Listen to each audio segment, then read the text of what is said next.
All right, hello there, fellow coders, ladies and gentlemen. Welcome to this little tutorial where we are going to be diving into how to iterate through your own custom collection. So we're going to be looking at the iterator and the iterable interfaces. Okay. Now this lesson, the code that you see in front of you right now, is based off of a project that I did previously on how to build your own linked list from scratch. So I'll put a link in the description for that video so you can watch that video and understand how we got to having all of the code that you see sort of before you right now. So as long as you've already watched that video, or maybe you already know how to implement a linked list and you just want to get to knowing how to create an iterator in that linked list or any collection, then you are watching the correct video and you may continue to watch. So for this video, like I said, there's two interfaces that you want to concern yourself with. One is the iterable interface and the other is the iterator interface. Iterator and iterable.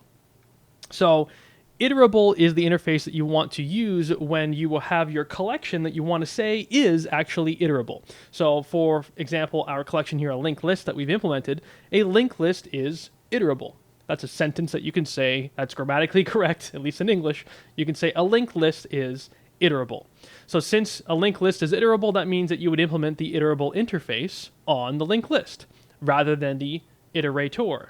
Okay, the linked list wouldn't directly implement the iterator because, well, that's just not the sort of proper code that you'd want to do for implementing the interfaces and whatnot.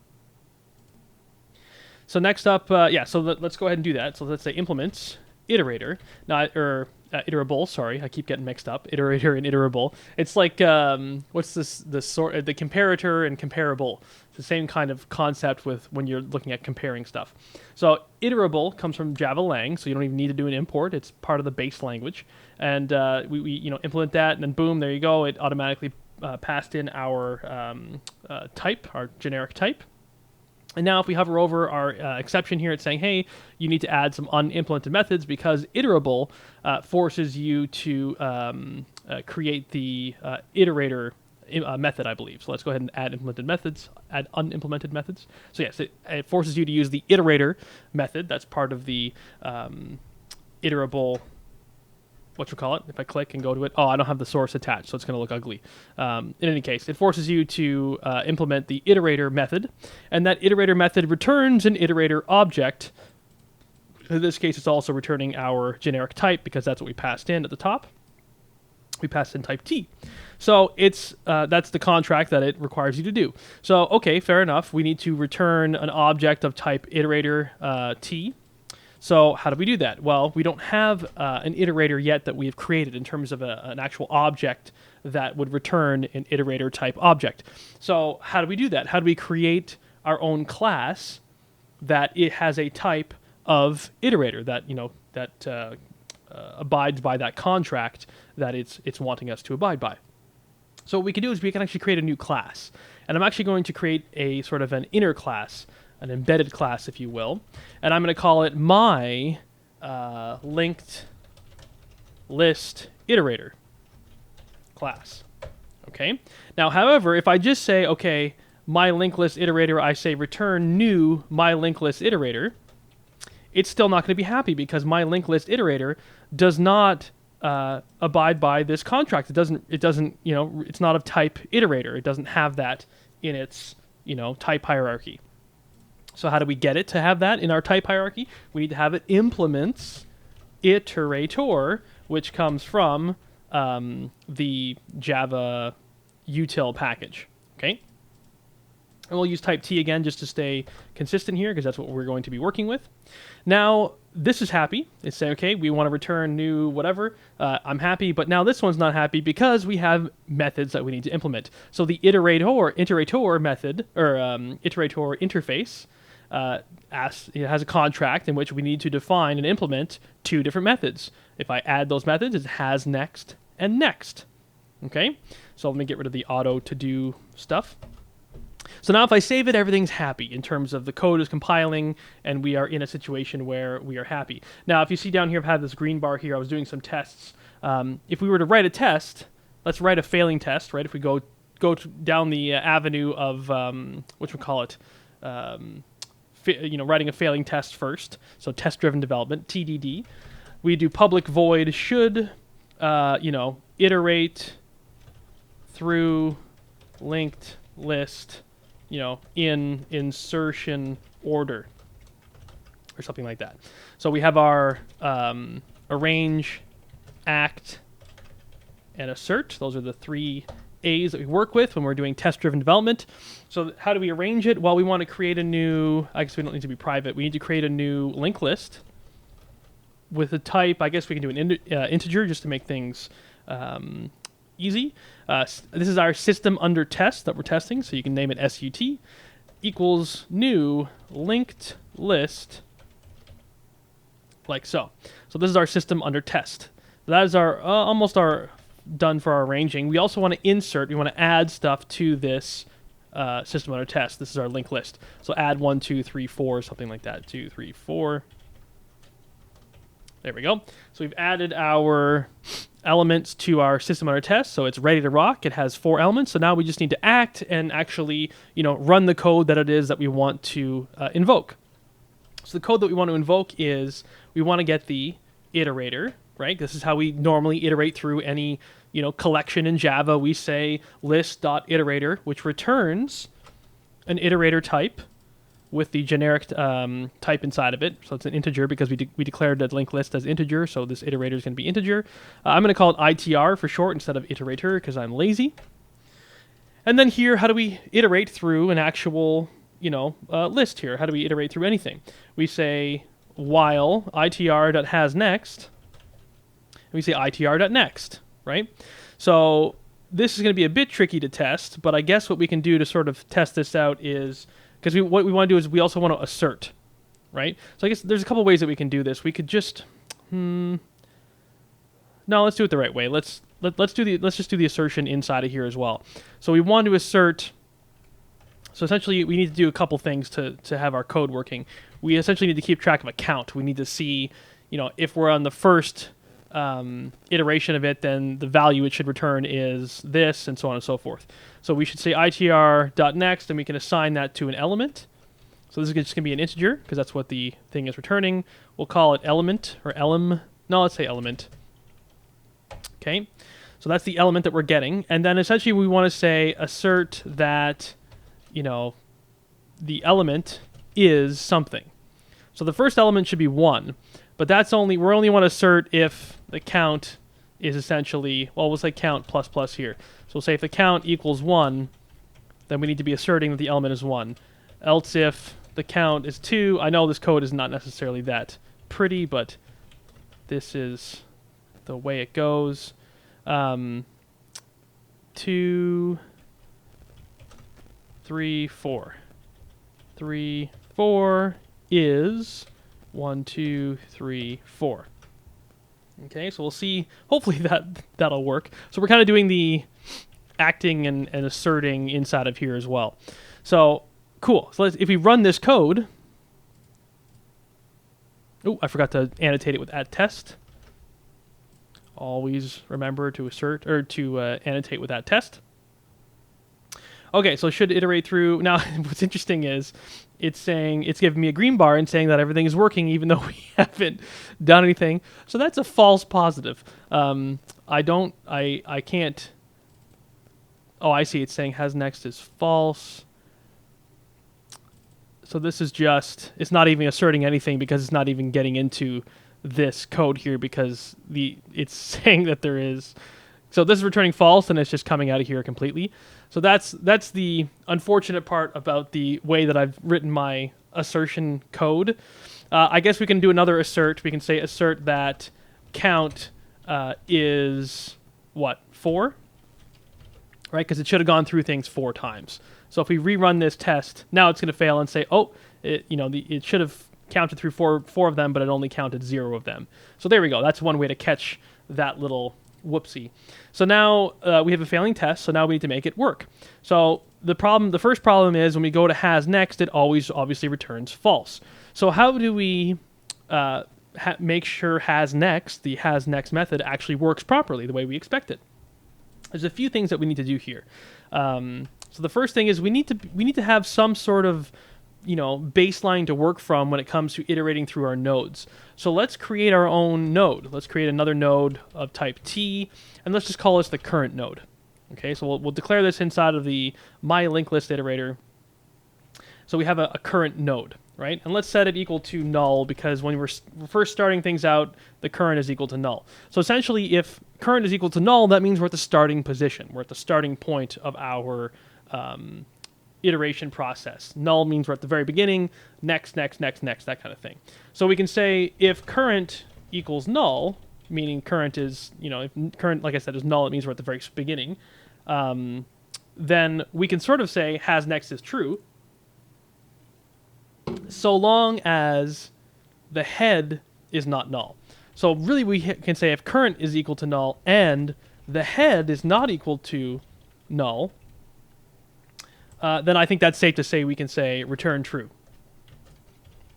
Right? That's sort of my gut check test that I would do and say, yeah, if the head is not null and the current is null, that means that we should have a next element. If you really wanted to go even further, how would I, you could say n head dot get element is not null or something, but even then you can have possibly null is an element that is a correct element to have. So I don't think that's the right way to go. So just say head is not null, then return true. Otherwise, that means that the current is not null, hopefully, right? We'll say else if current is not null, then that means that we can check on current. We can say return current dot get next is not equal to null, right? So if the current node that we're looking at does indeed have a next element, then we're good. We have a next, right? So current.getNext, if it's not equal to null, then we're good. If current.getNext is null, then we don't have any more, so we should return false, which is what this will do. And then we can say, finally, the last else here. So if current equals null and head, so essentially what we're getting at here is this is where current is null and head is null, which means there is no next, so we can just say return false if we get down to this point, right? Because if at this point we haven't hit, this if or this if, that just means that this situation was sort of not happening where current was equal to null and head was equal to null, okay? So then we just return false.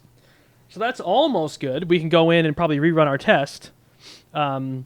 So assertion error expected as 1 but was null. So that means that we got into this, the has next is sort of starting to work, right? But then we went in and grabbed the next element, but this returned null, and we expected the first element to be 1, but we got null, so that means that we haven't implemented our next code yet. So now we need to implement our next code. Okay? So, if current equals null, then we can say, all right, let's set current equal to head, right? And that'll get us started. And we can say return the head dot get element, whatever that element might be. But I guess we should also say and head is not equal to null, right? Because this will throw a null pointer exception if head is not equal to null. Okie dokie, so that will work. And we can say else if current is not equal to null, right? So if current is not equal to null, then we are starting to iterate through. So we've assigned current or head into the current element. So that means if, current is not equal to null, that means we're starting with a head at the very least. So now we want to return almost. We want to grab the element from the current node, and we want to iterate through to the next one as well. So the whole point of next is it should iterate to the next element. So that's kind of what we did here, right? We did iterate to the next element because current previously was null, right? We started with current equals null. And then when we hit next, then we went into this code here, current now equals head, which is the next sort of element, next position in our formula is the starting of the linked list, right? So we actually went ahead one position here when we said current equals head. So now we need to do the same thing. We want to be able to say current equals current dot get next, right? That'll increment us to the next level. But before we do this, we want to get the element out of our current node and return that element, because remember, the next method wants an element to be returned. Okay, so we need to grab the element from current before we do the next code, right? So the current.get element, we can set that equal to, something called element, and then we can return that element after we go to the next element type of thing. Okay, so we grab the element, then we go to the next one and return the original element. So that way we are abiding by the contract of next. We're still iterating through to the next element, but we're returning the existing element so that we can actually do something with it. Okay, and then this last position is, well, we're in a situation where, again, current was null and head was null. So if head is null, then essentially there's nothing else to get, right? So we can almost throw a new, exception, right? So no such element exception, I guess, is what we would do. That's probably the best exception to throw. So there's no such element to get. There's no more next. Cool. So that's sort of, this is hopefully this makes sense. We can run our code and make sure it makes sense. See if it works. So expected is 2, but was 1. So let's go ahead and take a look at, what the problem was in there. So, oh, come on, Trevor. Double click on the right code. So we went to here and it didn't work. So let's take a look at our while loop and see what the heck is going on. Make sure that I didn't make any mistakes anywhere. And if I did, I will correct them. So I just ran it in debug mode. So we're in a situation where the system under test should have 4 elements. It has a head, it has a tail. First element's 1, the next element is 2, the next element is 3, the next element is 4, and then there is no next element after 4. So that looks good. Our system under test looks good. So while itr.hasNext, it is true. Good, that makes sense. Element itr.next should return 1. It does. Count ++ goes up to count equals 1. So if count equals 1, assert that element is 1, which it is. itr.hasNext, good. So now itr.next should be pointing to, the current element is 1, the next one should be pointing to 2, good. So that should return an element of, ooh, interesting. So when we said itr.next, it didn't actually return the right element. Boom, ba-doom, ba-boom. So it returned the same number 1 twice. So that's a bug in my code in here. So, okay, so the first thing is we get the head, and we assign that into current, which, let's see, we're returning the head.get element and saying current. Okay, so we are indeed, this is indeed incorrect. We are returning the same one twice. So it's almost like we want to switch out our code here since we're already grabbing that. Can we just say, so instead of grabbing the existing element, since we already sort of did that, we'll say current equals current.getNext, and then say current.getElement. That might fix things up. Let's go ahead and run this again and see. So the first element it should return is 1, which it is. Now we're sort of getting the next element. Now we have 2. There we go. So element is 2. Next element should be 3. There we go. Now it looks like it's working properly. My mistake. 4. And then it should not have a next. And then the count is 4 because we went through 4 times, and that's perfect. Okay? So that was my mistake with the code in here. There's a slight difference. So previously this is code I was looking at before I recorded this video. I had this code in here, but then I realized there was a mistake because of the way I was iterating before. I wasn't starting with null. Okay, this was important. I wasn't saying current equals null. I started current at head. Okay, so then since you're starting current at head and you need to iterate, then you kind of need to look backwards, and it was a messed up algorithm and it didn't work well. So my mistake. This whole looking at the previous element before you go to the next one is not the correct way to go. You don't want to do that.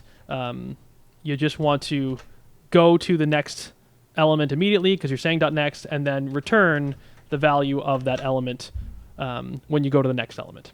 Okay, so if I go back and rerun all the tests, we always want to make sure we run all the tests to make sure we didn't break anything else. Run as JUnit test, and then hopefully, there you go, 7 out of 7 tests were run successfully. So that is how you implement your own iterator inside of your own custom collection.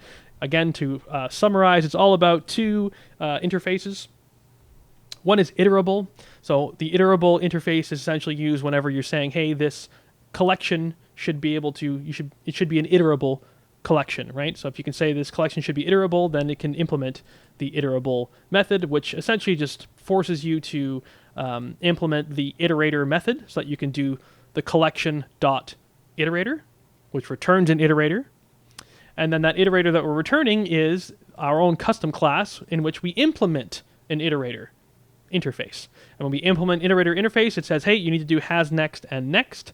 There are other methods that you can put in here. I believe you can even do an iterator.add, iterator.remove, that kind of thing. But I didn't get into that because that would just make this video very, very long. So this is the base case. This is how you iterate through your own custom collection using, like I said, those two key interfaces in Java.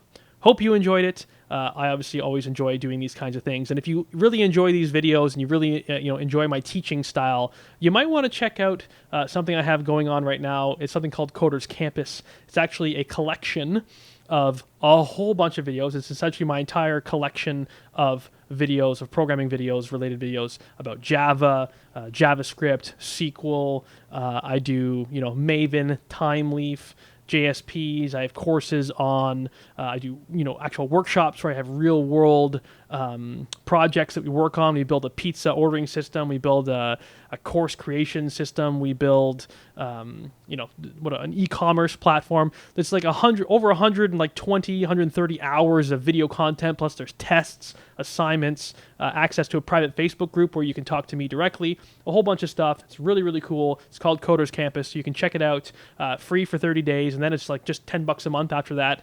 Depending on when this video is posted, it should be $10 a month. If it's not, there you go. You got to get in as soon as you hear this message. But at least you can get in there for 30 days for free. Check out the library. It's really cool stuff. So you can go to coderscampus.com/deal, DEAL. coderscampus.com/deal, and you can get yourself access, 30 days for free to the entire Coders Campus library of videos, just like this one. So if you like this one, you're going to absolutely love my other content because it's an organized, step-by-step way to learn the Java programming language and more. Okay, so essentially the purpose of it is to teach you how to create your own web applications from scratch using Java. I also have courses on Amazon Web Services that teach you how to take your Java code and actually deploy it into the web and actually have it live on the internet at a website that someone can go to and then check out your web apps that you created. So it's an incredible resource, incredibly organized, and it's your one-stop shop when it comes to learning the Java language and how to build web applications. So check it out, coderscampus.com/deal, DEAL. Hope to see you inside the community. Take care of yourself. Happy learning, and bye for now.